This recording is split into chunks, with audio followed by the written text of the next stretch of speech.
Chers amis du Festival Biarritz Amérique latine, bonsoir. FBAL TV est en direct jusqu'à 19h30. Bienvenue à ce bel événement qui fête aujourd'hui sa 34e édition.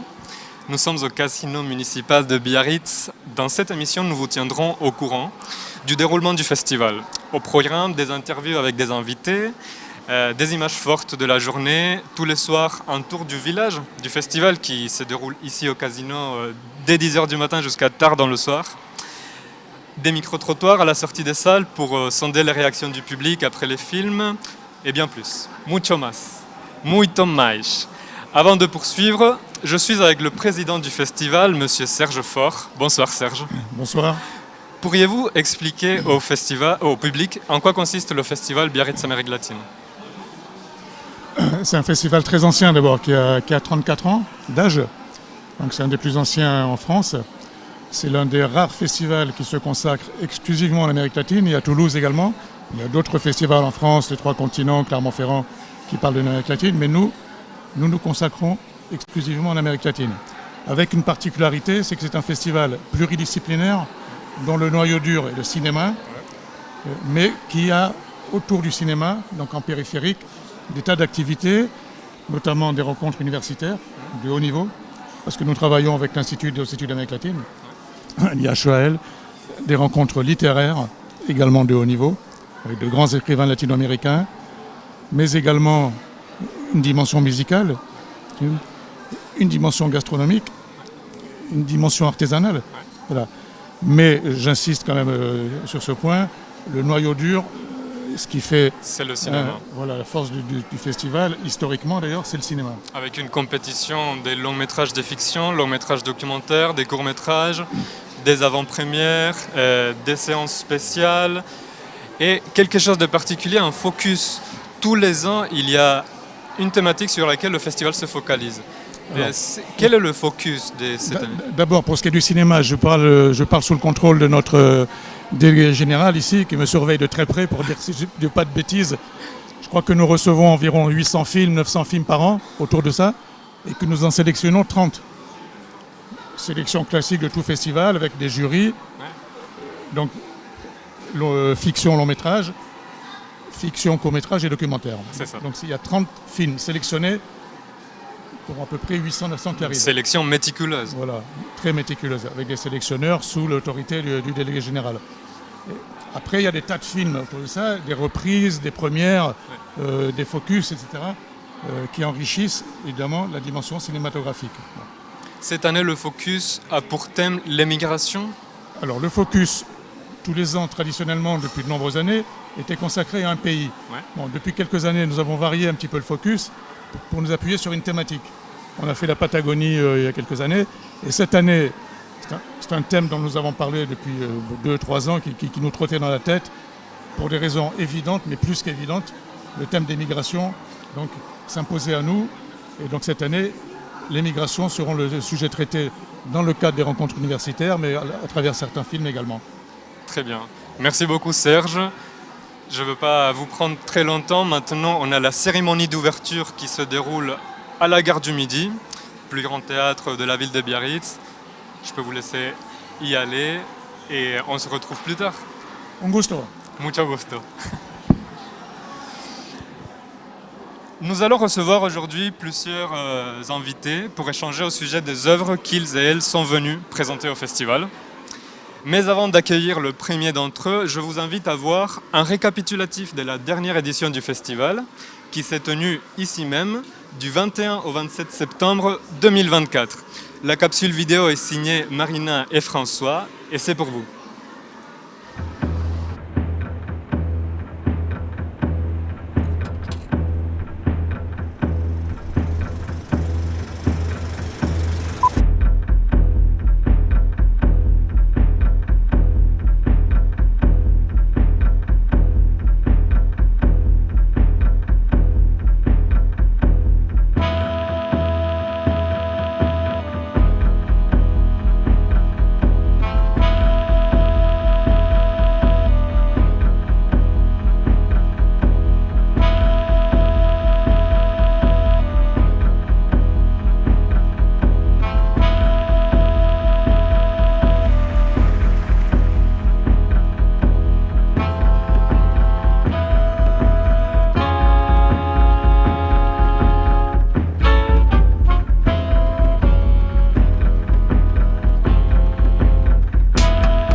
Un événement fort qui marque ce début du festival, c'est l'hommage fait à l'écrivain Mario Vargas Llosa, disparu au mois d'avril de cette année.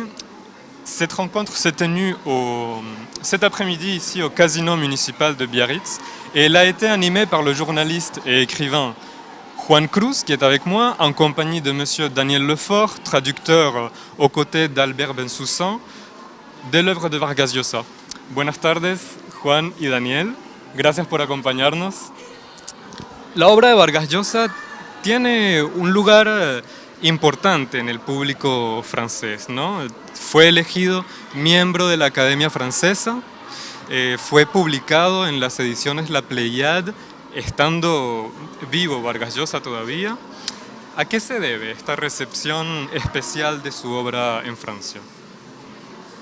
Bueno, se debe especialmente primero al eco que Francia dio a la literatura latinoamericana en la segunda mitad del siglo XX. ¿No? Okay. Eso fue lo más llamativo en los años 70, 80, 90, cuando hubo el boom de la literatura latinoamericana. Y entonces Vargas Llosa primero vivió en Francia algunos años, en los años 50, y después tuvo unos lazos fuertes con Francia.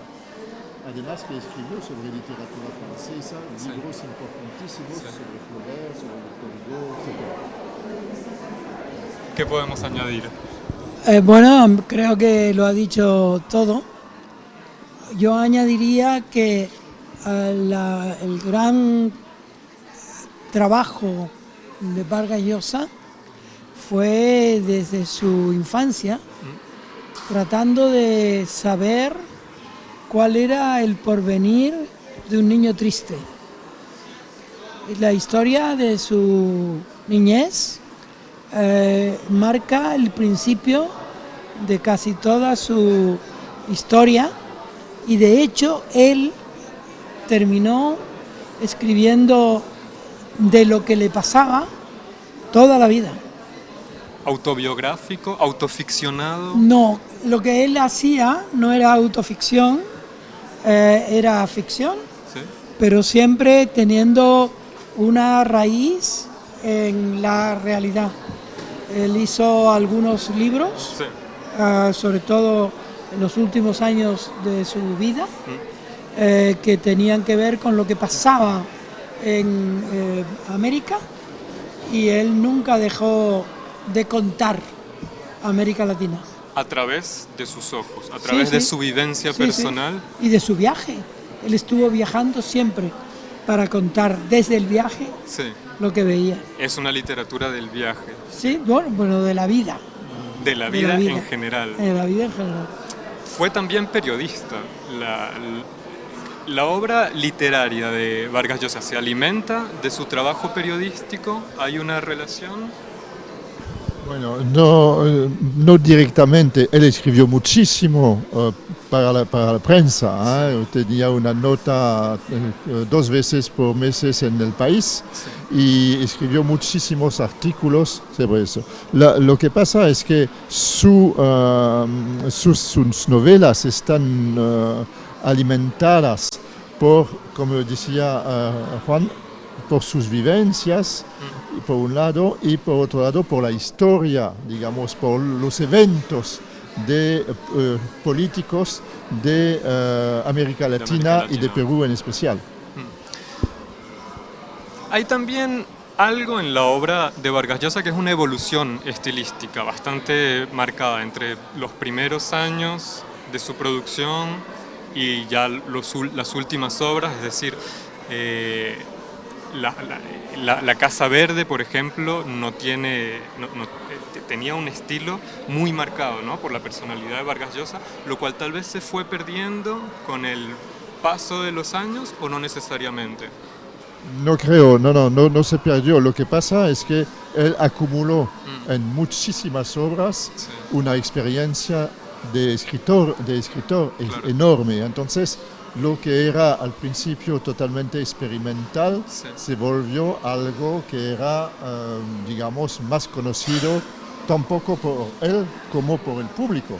Entonces es más bien eso que se fue perdiendo, seguramente que no. Hay algunas obras maestras como La fiesta del chivo, por ejemplo, o Tiempos recios, que son obras donde la experimentación sigue todavía en la organización misma del texto. Sí. Totalmente de acuerdo. Me parece que cuando él escribió La fiesta del chivo, ya él era un maestro total. Ya. Cuando escribió su primera novela, su primer gran libro, que era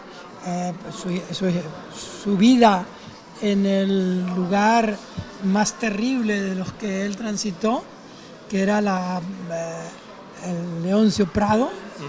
Él ahí no es que hiciera un experimento, él ahí mostró su capacidad para escribir desde lo más hondo, algo que parecía nuevo y lo era. Hubo ciertas lecturas en el homenaje que se hizo hoy en el casino. ¿Qué textos se escogieron para la lectura? Hubo textos de La Casa Verde, Sí. del Pez en el agua Ok. y había una tercera Sí, obra. uno que era los vientos. Los vientos. ¿Y a qué responde esta selección? ¿Cuál era la intención? A mí El me pez, parece- el pez en el agua, por ejemplo. El pez en el agua es su libro, desde mi punto de vista, Sí, su libro mejor, Ok. porque combina dos mundos. sí. El mundo del descubrimiento, por así decirlo, del padre, de la vida y de Francia. Y además estaba escribiendo qué le pasó en el peor de los momentos, que fue cuando decide presentarse a las elecciones peruanas. Esos son dos Marios. Su lanzamiento en la vida política. Son dos Marios y esos dos Marios coexisten, pero en el uno fue terriblemente infeliz, Sí. pero también feliz, y en el otro fue absurdamente infeliz porque era el que se presentó a las elecciones cuando él no tenía esa vocación, solo tenía esa adicción a la política. Muy interesante. Vamos a hacer un paso rápidamente al francés. Je suis avec Léa Ramirez, qui est étudiante à l'ENS de Paris. Elle s'est beaucoup investie dans la préparation de l'hommage que nous faisons aujourd'hui et elle est là pour nous faire une lecture un extrait de La Maison Verte, qui est paru en France en 1969, si je ne m'abuse pas, aux éditions Gallimard. Et l'extrait, c'est Les pluies de Piura, Las lluvias de Piura. Léa, te escuchamos. Tienes un micrófono acá. Bon, je passe au français du coup pour faire cette lecture. Donc, en traversant la région des dunes, le vent qui descend de la cordillère se réchauffe et se durcit. Armé de sable, il suit le cours du fleuve et quand il arrive sur la ville, on aperçoit entre le ciel et la terre comme une éblouissante cuirasse. C'est là qu'il vide ses entrailles. Tous les jours que Dieu fait, à l'heure du crépuscule, une pluie sèche et fine comme de la sciure de bois et qui ne cesse qu'à l'aube, tombe sur les places, les toits, les clochers, les balcons et les arbres, et pave de blanc les rues de Piura. Les étrangers font erreur quand ils disent que les maisons de la ville sont sur le point de s'effondrer.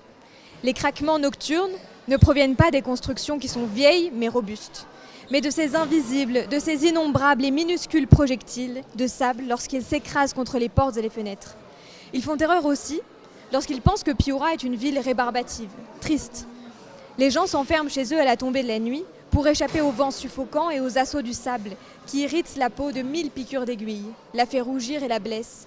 Mais dans les masures de Castilla, dans les cabanes de Piezé et de cannes sauvages de la Mangacheria, dans les gargotes et les bistrots de la Gallinacera, dans les demeures des notables du quai et de la place d'Armes, on s'amuse comme partout ailleurs. On boit, on écoute de la musique, on bavarde. L'aspect d'abandon et de mélancolie de la ville disparaît sur le seuil de ces maisons y compris les plus humbles, ces fragiles habitations élevées à la file sur les rives du fleuve, de l'autre côté de l'abattoir. Merci Léa. Merci beaucoup. La Casa Verde es una novela de los inicios, ¿no? De Vargas Llosa, y yo siento que este pedazo que acabamos de leer se demuestra un poco la inventiva estilística, la experimentación de la que hablábamos antes. ¿En qué contexto se da la escritura de este libro? ¿Qué rodeaba en ese momento Vargas Llosa? ¿Qué lo incita a lanzarse en la escritura de esta novela? Bueno, la Casa Verde lo escribió en Francia cuando estaba él de becario en los años, al principio de los años 50, y entonces escribió esta novela ya con un antecedente que era la ciudad de los perros. Y aquí fue una época muy rica, muy importante en la vida de Mario, porque primero descubrió París, que era el sueño de su vida de escritor. También descubrió unos escritores como Flaubert, que consideró como un maestro, como Faulkner, pero Flaubert es una referencia enorme para él. También leyó a los surrealistas, a Rimbaud, que tradujo un libro, un texto. Y entonces todo eso lo ha marcado muchísimo, pero ya tenía su propia proyección de escritor, es decir, que estaba constituido como escritor. Como autor. Y el paso por París fue como una especie de proyección enorme para él en este momento. Eso es lo que lo lanza. Lo lanza. Ya. Y además lo lanza como escritor peruano sobre la realidad peruana, y lo lanza también en Europa. Claro. Hay también una producción teatral, ¿no? Importante en la obra de Mario, que no es tan conocida de pronto del gran público en todo caso. ¿A qué se debe? O tal vez es más conocida en los países hispanoparlantes. ¿Cuál es el carácter? En España él hizo muchas obras de teatro en público, no solo las escribió o las llevaba escritas, por así decirlo, pero en España él en el teatro más importante de España, el Teatro Español, él hizo 2 o 3 actividades teatrales que tuvieron muchísima repercusión, en algunas de las cuales estuvo con una gran actriz española que me parece Aitana Sánchez Gijón, que le dieron a él el contrapunto de ser un actor de sus propias obras. Fue muy importante Un para personaje. él. Fue muy importante para él y para su vida, porque a Patricia no le gustó nada que él hiciera teatro en público. Estaba bien que lo escribiera, Sí. pero que fuera actor Claro. no le pareció muy bien, y ella se fue a Perú mientras él hacía esas obras. Digamos que eso fue un tema muy importante en su familia, pero él disfrutó como actor Como actor. y como autor. Pero como actor es impresionante, porque fue actor, se reveló como actor casi a los 80 años. Eso es. Es eso decir, es. increíble. Y lo eso. pasaba muy bien, porque él era además una persona apasionada de ver a los otros y de encontrarse con los otros. De modo que sentirse protagonista en un teatro Claro. era para él como abrazar el futuro. Tal vez relacionado justamente con su vocación política, Sí, ¿no? sí. El teatro y la política siempre han tenido un vínculo muy cercano. Claro, claro. Bueno, una última pregunta tal vez sobre el estilo de Vargas Llosa. Quizás una preguntita un poco literaria. Y en sus novelas están muy presente la narración múltiple, es decir, que hay siempre varios enunciadores en un mismo capítulo. Y así, ¿por qué? ¿Qué efecto produce? Bueno, eso es uno de los aspectos experimentales de sus novelas. Él hace una novela polifónica, es decir, que organiza su texto de tal manera que hay varias voces que se suceden. Muchas veces, bueno, se simplificó un poco al final porque así tenía en general dos voces, Sí. un capítulo con una y un otro capítulo con otra. Y entonces lo que llevó nosotros a traducir con Bensoussan en esta forma, él traducía un capítulo, los capítulos pares, y yo traducía los capítulos impares. Y entonces después usamos estas versiones, leíamos lo que hacía uno al otro y entonces tomamos en la época, en estos momentos, una posición tercera que era lo mejor de lo que habíamos hecho solo. Y entonces salía una tercera versión que fue la que se publicaba. Increíble. ¿No? Mario era un muchacho hasta el final. Bueno, nos podemos quedar con esta conclusión que me ha gustado mucho. Muchas gracias por haber pasado por el set de FBAL TV. Gracias. Nos veremos en el festival. Gracias. ¿Eh? Muchas gracias a gusto. ustedes. Et pendant que nous sommes là, le casino de Biarritz accueille le village du festival, un espace des rencontres où s'exposent des artistes, où se déroulent des conférences, où se tiennent des échoppes d'artisanat et des restaurations. C'est un véritable village, ouvert de 10h du matin jusqu'à tard dans la nuit. Je vous invite à voir des images de ce lieu magique, une capsule vidéo signée par Anna et Rien que pour vous.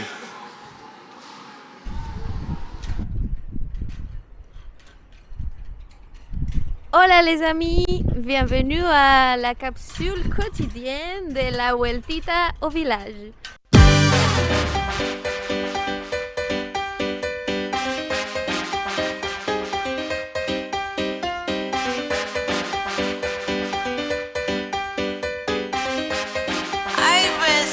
Como una flor necesito tu atención varias veces en el día, como agua y el sol. Escúchame cuando te digo, porque esto es importante desde que yo despierto. Convivialité, soleil et culture. Du soleil, de l'humain et des belles histoires. 1, 2, 3. Une soupe familiale. C'est una chimba. C'est une parenthèse dans la vie. Voilà, une parenthèse dans la vie. Ouais, voilà, c'est ça, c'est bien. Alors en 3 mots, c'est une programmation riche. Là, il y a déjà 3 mots. Échange, convivialité. Et que je viens depuis tous les ans. Mais je trouve que ce dernier, depuis 4 ou 5 ans en particulier, la programmation est extraordinaire et surtout les personnalités qui sont invitées sont des gens formidables et qu'on a envie d'écouter, de voir et avec lesquels on a envie vraiment d'échanger. Voilà. Eh bien, je veux voir le film de Mendoza Filho, le film donc brésilien qui va faire l'ouverture ce soir. Las empanadas me gustan, me encantan. Mucho. Bueno, muchas gracias y que disfruten. De nada, Gracias. lo mismo para usted. Hola, tu fais quoi là? Là, je mets les chaises là, après pour les rencontres littéraires. Ok, Voilà.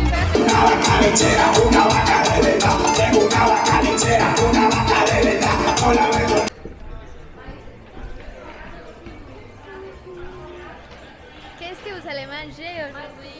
Je n'ai pas encore choisi, mais demande à Julia, elle a choisi. T'as choisi quoi? Moi, comme presque tous les jours, une feijoada. Feijoada. C'est quoi? C'est une feijoada de Brésil, c'est trop bon. C'est ça que tu manges chaque année? Yo soy latino de Bayona. Yo toco con un amigo Die también Papacumbia. Estamos en dos, antes y después la banda. Y va a ser una noche infernal. Merci beaucoup Anna pour ces belles images. On attend avec impatience le montage de demain. Notre prochain invité s'est lancé récemment dans la réalisation après une carrière bien confirmée en tant que comédien. Il est venu au festival pour présenter son premier long-métrage qui s'intitule Lady Nazca en avant-première. Zum ersten Mal in meinem Leben habe ich das Gefühl, am richtigen Ort zu sein. Ich fühle hier eine tiefe Verbundenheit mit mir selbst.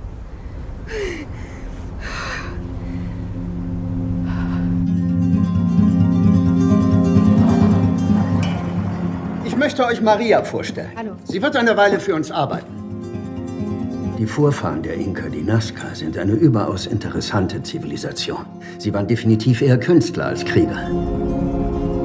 Was könnte das sein? Vielleicht Prozessionswege. So gerade Linien? So präzise? Gehen wir, das ist reine Zeitverschwendung.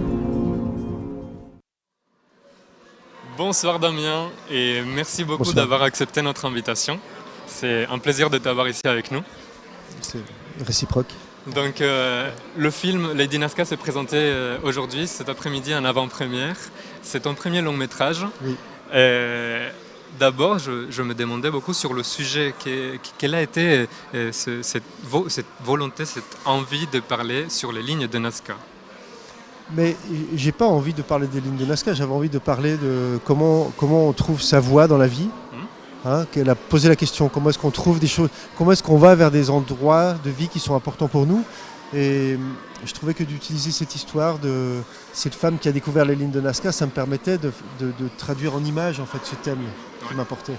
Et puis et aussi moi j'ai rencontré les figures de Nazca quand j'avais 23 ans, je les ai visitées au Pérou et j'ai rencontré cette femme qui avait découvert les figures et tout ça. Voilà. Maria Reiche, qui est la protagoniste du film, un film historique dans sa forme, oui. Mais pas que. Pour moi, c'est pas vraiment un film historique, c'est une quête initiatique. C'est une quête initiatique. Ouais. Et ce personnage de Maria Reiche, comment tu l'as développé? Qu'est-ce que tu souhaitais représenter dans son personnage? Moi, ce qui m'intéresse, c'est le souffle et la force vitale qu'il y a dans ce personnage. C'est ça que j'ai cherché. Okay. Parce que quand j'ai rencontré le vrai personnage dans les années 90, en 1996, j'avais été très touché par la force de cette femme. En fait. Et j'ai eu envie de faire ce film pour transmettre au spectateur l'énergie et la force vitale de cette femme. C'est ça. Donc le personnage, il n'y a pas vraiment de choses psychologiques ou d'explications. Ça m'est égal. En fait, c'est plutôt sa force, son énergie. Son énergie à elle. C'est ça que j'ai travaillé ça. Plutôt. Et ça se ressent dans le film. Bah, merci. Il y a vraiment quelque chose. 1996 et ensuite on est en 2025, presque 30 ans après. Ouais. C'est une longue préparation, un long processus d'écriture. Comment ça s'est passé? Non. Je l'ai rencontré en 1996, quand j'étais un tout jeune homme. Et puis ensuite, j'ai commencé à travailler plus tard sur le scénario. Okay. J'ai pas eu l'idée tout de suite du film. J'ai d'abord fait un documentaire 10 ans plus tard. Et après ce documentaire, à partir de 2007, j'ai commencé à travailler sur le scénario. Okay. Et c'est un film qui a mis beaucoup de temps à se faire. J'ai mis 18 ans à le faire. 18 ans voilà. Entre la première version du scénario et aujourd'hui, là, ça fait 18 ans. Pourquoi? Mais parce que pendant très longtemps, personne ne voulait le faire. Je ne trouvais pas de producteur qui avait envie de le faire. Et puis après, quand j'en ai trouvé un, on a mis du temps. On a mis 7 ans. Ouais. 7 ans à faire le film. Ouais. Et pendant ces 7 ans, tu développais en même temps une carrière d'acteur. Oui, c'est-à-dire que tu es comédien. Oui. Et qu'est-ce que ça fait de se lancer dans la réalisation maintenant? Est-ce que ta carrière d'acteur a apporté quelque chose en particulier? Ce qui est beau, comme acteur, on incarne l'univers et le rêve de quelqu'un. et on doit mettre ça dans nos émotions, dans nos sensations. Et puis quand on est réalisateur, on emmène les gens dans notre rêve et dans notre univers. Donc c'est vraiment deux choses très différentes et passionnantes, les deux. Réalisateur, c'est un peu comme si on avait construit une maison et on emmène les gens dans notre maison, on les emmène visiter une pièce et une autre et une autre. Alors qu'en tant qu'acteur, vous êtes qui dans cette maison? Non, en tant qu'acteur, là, dans la maison, là, on ne peut pas utiliser la même métaphore. La même métaphore. Non, l'acteur, c'est vraiment l'incarnation. Par exemple, tu vois, moi j'ai des thèmes qui traversent mon film, et puis c'est le personnage de Maria qui les incarne quand même. C'est à la fois l'image et à la fois l'actrice. Si on ne ressent pas l'émotion de l'actrice, si on ne ressent pas tout son parcours intérieur, mon film il serait juste esthétique ou il serait théorique. Donc on a besoin des acteurs pour que le spectateur puisse complètement s'identifier à l'univers du film et à l'endroit où le réalisateur cherche à nous emmener. Moi j'ai voulu emmener les gens, par exemple, moi j'aimerais emmener les gens vers ce moment de grâce que touche le personnage. Je ne veux pas tout révéler du film, mais c'est ça, ce moment où on a l'impression qu'on est complètement en osmose, aligné avec le monde. J'ai écrit tout le scénario, j'ai fait toute la mise en scène par rapport à ça, pour emmener les spectateurs vers ce moment-là. Parce que je trouve que c'est des moments qui nous aident à reprendre confiance en nous, même si c'est des moments qui ne durent pas très longtemps. Si on touche du doigt 2-3 minutes des moments de grâce comme ça, c'est pas mal. Et moi, mon utopie, c'est de faire ressentir ça aux spectateurs. Et ça se ressent, je peux vous l'assurer, après avoir vu le film. Le tournage s'est déroulé au Pérou. Oui, et tout au Pérou. Ouais. C'est quand même un travail costaud. Comment ça s'est passé, ce tournage? Ça s'est passé comme quand on tourne des films à l'autre bout du monde. C'est pratiquement du western. Ça s'est passé avec des quantités d'aventures, une actrice qu'on perd dans le désert, des voitures qui ne fonctionnent plus, des tempêtes de sable, enfin tout ça, oui. Des imprévus. Beaucoup. Franchement, il n'y a que des imprévus. Il y a que des imprévus. Mais c'était beau parce qu'on avait bien travaillé on avait travaillé tout ce qu'on pouvait avec mon chef opérateur Gilles Porte. Et du coup, on avait tellement travaillé et j'avais tellement attendu pour faire ce film que tout ce qui m'arrivait, j'arrivais à les problèmes qui venaient, on arrivait à les utiliser. On avait assez préparé pour que ça se transforme en chose possible. Pas tout, mais pas mal de choses. Et finalement, ça s'est bien passé. Mais oui, parce que c'est tout d'un coup la vie qui arrive. C'est la vie qui arrive quand il y a des problèmes. Le film sort en salle le 10 décembre 2025. Quelles sont vos attentes? Est-ce qu'il y a un public que vous souhaitez atteindre en particulier? Moi, j'aimerais beaucoup que les gens de 20 ans à 30 ans aillent le voir aussi, que ce ne soit pas juste des publics un peu plus âgés, parce que je sais qu'il y a des gens un peu plus mûrs qui aiment le film, qui aimeront le film, mais je crois vraiment que c'est un sujet, que c'est un film pour des gens entre 20 ans et 30 ans, parce que c'est sur la quête, qu'est-ce qu'on fait de sa vie, quel est le sens qu'on donne à sa vie, quels sont les choix qu'on fait pour notre vie. Et je vois dans les premières projections là, que c'est souvent des gens assez jeunes qui viennent et qui me disent « Ah mais moi je me suis reconnu là-dedans, je comprends les interrogations du film et tout ça. » Car c'est un film qui donne l'espoir finalement. Qui interroge, est-ce qu'on fait tout pour aller vers des endroits qui sont importants pour nous? Est-ce qu'on va vers où l'on pèse? Vers là où on doit être, peut-être.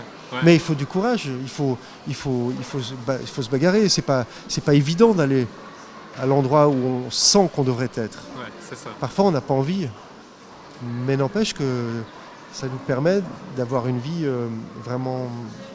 Enfin, d'être en phase avec notre intériorité. Le personnage, il est très proche de son intériorité, il suit son intériorité. Vous, en tout cas, à cet âge-là, vous étiez au Pérou, c'est là où vous découvrez le personnage de Maria Reche. Exactement, ouais. Et c'est ça qui vous a... Ouais, c'est ça qui m'a donné... Moi, j'étais au Conservatoire national de théâtre comme acteur là, à Paris. Et je me posais des questions, est-ce que vraiment tu veux être acteur? J'étais pas sûr, je suis parti au Pérou. Et puis la rencontre avec cette femme, enfin, qui était avec tout ce mystère-là, ça m'a vraiment nourri. Ouais. Bon, merci beaucoup, merci Damien, d'avoir été avec nous. Et maintenant, on va avoir une autre capsule vidéo. Au fil des années, il y a plusieurs des jeunes artistes passés par Biarritz qui sont montés sur le podium des cinéastes le plus acclamés au monde. Ils nous font l'honneur d'être là chaque année et nous sommes ravis d'avoir la possibilité d'échanger avec eux. Je vous invite à voir ce condensé de visages passés au festival, une capsule vidéo signée François et Marina. Ahora lo que parece más interesante en Latinoamérica es que hay una presencia y creo que me atrevo a decir que es quizá en cuestión de porcentaje mayor que en casi cualquier otra cinematografía, que es la presencia de la mujer. J'ai toujours une intention plus universelle, je dirais, qui touche à la mémoire, qui touche à l'enfance, qui touche à la construction. Je pense à d'autres histoires que la mienne quand j'écris. Son actrices, son personas que realmente vivieron la experiencia de la cárcel y creo que eso es como el punto de partida de todo mi trabajo, que uno no sabe a dónde está cuando empieza a ver una obra de teatro o una película, en este caso. La mémoire est un muscle de l'imagination, mais c'est aussi un muscle de la résistance. El primer plano es tan importante como el fondo. Eso quiere decir que es tan importante el personaje como su contexto. Cuidado, hein? Tubarão adora carne de turista. Ah, mas eles só gostam de carne nova. Nuestro romantismo, me encanta ser latina, me encanta ser latina. Por eso, porque yo soy dramática, romántica, pasional.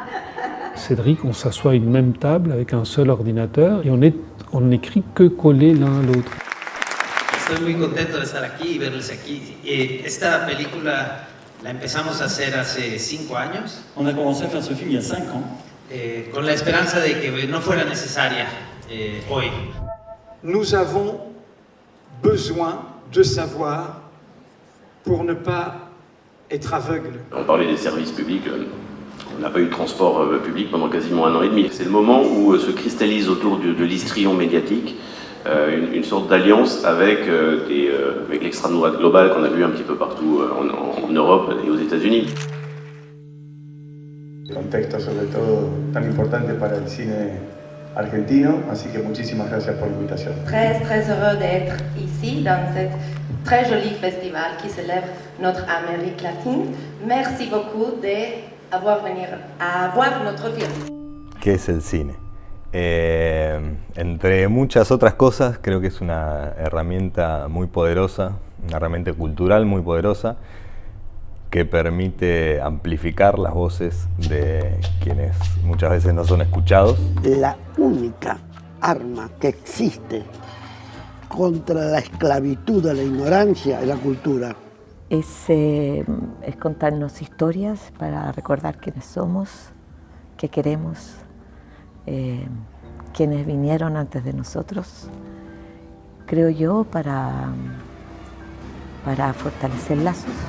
Porque uno hace cine es para poder compartir esas visiones y conocer otras también. Tomar un poco de tiempo para bajarle un poco el ritmo a la vida y detenerse por unos segundos a observar algo.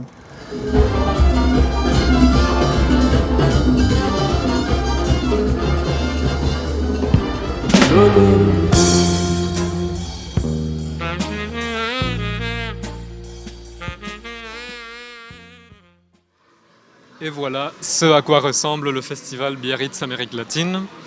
Nous vous attendons nombreux et nombreux dans les salles de cinéma, les conférences, les concerts, les restaurants. Toutes les informations sont disponibles au point d'accueil du casino municipal et de la gare du Midi, ainsi que sur notre site internet www.festivaldebiarritz.com et du compte Instagram @fbal.biarritz. Pour terminer avec l'émission d'aujourd'hui, ne partez pas. Je vous laisse avec un reportage micro-trottoir où nous captons les réactions du public à la sortie des salles. La capsule est signée par Thomas et c'est pour vous. Bonne soirée et rendez-vous demain à 18h30 pour continuer cette aventure. D'accord, toi. Ouais, super. Allez, un petit mot pour le festival. Moi, je suis allée voir Lady Nazca, qui est en lien avec les lignes de Nazca au Pérou. Et j'ai adoré ce film qui m'a fait voyager au Pérou et qui est en lien avec une histoire vraie.